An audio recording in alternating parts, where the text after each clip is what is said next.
Imagine you're in a relationship that's so bad that your entire country is rooting for your partner to go to prison. So that's what happens to this woman. Her name's Berfin. And Berfin's around 18 when the story starts, and she's living in Turkey. And Berfin, she has a problem. The problem is her boyfriend is terrible. His name is Kasim. And Kasim cheats on Berfin more than once, and she catches him. He's also super controlling, and he demands to know where she's going all the time, and he tells her where she can and can't go. But despite this, Berfin forgives him again and again and again, because she always thinks to herself, I can fix him. And when she introduces Kasim to her parents, they instantly hate him. And Berfin's mom even warns her, there's just something about this guy I don't like. And so one day in 2019, the situation gets even worse. Because Berfin and Kasim meet up somewhere with a group of friends, and when Berfin walks in, Kasim is super pissed off. He's mad about what she's wearing. So in front of everyone, he's like, how dare you show up looking like that? And pow! He slaps her across the face. And Berfin leaves crying. Later, Kasim tries to patch things up, and he texts her, I'm sorry, I won't ever do it to you again, I love you. But Berfin decides enough is enough. She says, how many more times can I forgive you? I can't do this anymore. It's over. And she finally breaks up with him. And this pisses Kasim off. He texts her back, you're gonna pay for this. I won't let you live. And so Berfin blocks him. Fuck him. But Kasim, he isn't gonna let this slide. He decides that if he can't have her, no one can. And he comes up with a seriously evil plan. Meanwhile, Berfin, she goes on living her life. Like, I'm sure she's upset about the breakup, but she knows she'll get over it, with time. But then, one day, she's walking home from school, and Kasim is nearby, and he's stalking her. He's been secretly following her and watching her. Then, suddenly, he comes out of hiding, and he runs up to her, and boom, he pours a liquid on her face. And poor Berfin has no idea what's happening, but her face starts burning. Her skin, her eyes, they feel like they're on fire. And she falls over in pain, because Kasim just attacked her with acid. Then he runs away, and he leaves her there in the street. Luckily, Berfin's aunt is inside her house, and she can hear her screaming outside. So she gets her, and she drives her to the hospital.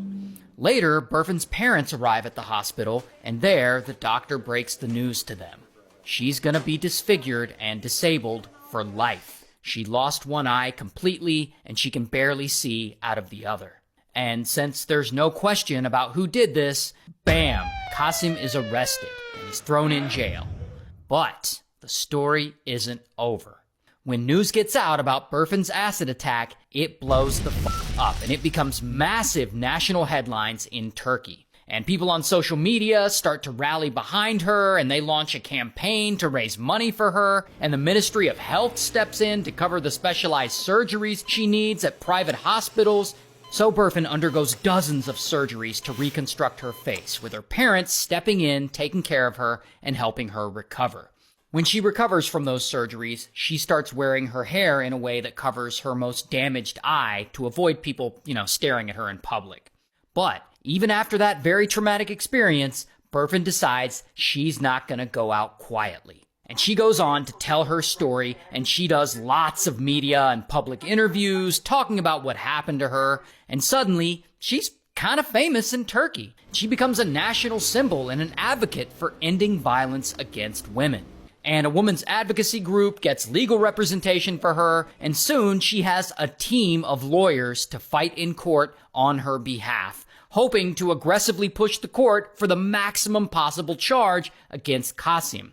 And Berfin's parents start working with these lawyers too, because they really want Kasim to get punished for what he did. So it seems like the entire country is behind Berfin. But then Kasim goes to trial. And he's found guilty, and he's up for his sentencing, and everyone is watching, expecting the judges to give him life in prison for attempted murder. But Kasim is only sentenced to 13 and a half years in prison. And the public is super outraged by this. They feel like it isn't enough. He ruined this woman's life, and all he got was 13 and a half years? Even the president of Turkey makes a public statement and criticizes the ruling for being far too light. And of course, Berfin is devastated by the ruling too, and she's interviewed by reporters, and she asks the court, "Is that all my suffering is worth to you? 13 years? But what's done is done. Qasim's sentence is what it is. Here's what's really crazy though. While sitting in prison, Qasim still thinks that he can win Berfin back. So he starts writing her love letters from lockup. He writes and he says how sorry he is and how he'd never do it again because he's changed, and he tells her that he still loves her and he wants to be with her. And Berfin's reading these letters like, yeah, right, he's just trying to manipulate me. But for months, these letters keep coming and coming. And eventually, for some reason, she starts writing him back.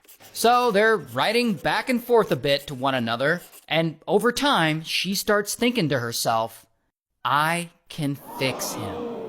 So she writes a formal letter to the court saying, Qasim and I have written many letters to each other. I have given myself to him. I love him very much. And she officially withdraws her complaint against him. And when the public finds out about what she did, it's like a bomb goes off. All those people online who donated to her, who supported her, who looked up to her, the women's advocacy groups, her own lawyers who spent a year fighting for her to get justice in court, her parents who watched her suffer, took care of her throughout all her surgeries, supported her through everything. All of them feel betrayed. How could she do this to them? How could she do this to herself? But then it gets even worse. In 2020, after the COVID-19 pandemic hit, Turkey changes its prison laws in an effort to reduce overcrowding in prisons and, reduce COVID transmission in there. And this new law means that after only serving just 2 years, Qasim is now free to go. And so by 2021, he gets out and he immediately meets up with Berfin, and he gets down on one knee and he proposes to her, and she says yes. And then she marries the man who disfigured her and tried to kill her. And they do this without telling anyone. Like, even her parents have no idea that this happened. And their marriage quickly becomes national news in Turkey. And one day, her father is on social media, and bam, he sees his daughter marrying the man who caused his family so much suffering. She's just made him his son-in-law. And this is how he finds out, on social media, just like everyone else. And of course, he's all devastated, and reporters reach out to him for comment, and now he's on the news, and he says, I cannot accept this man as my son-in-law. I spent years fighting for my daughter to get justice, and now it's all been in vain.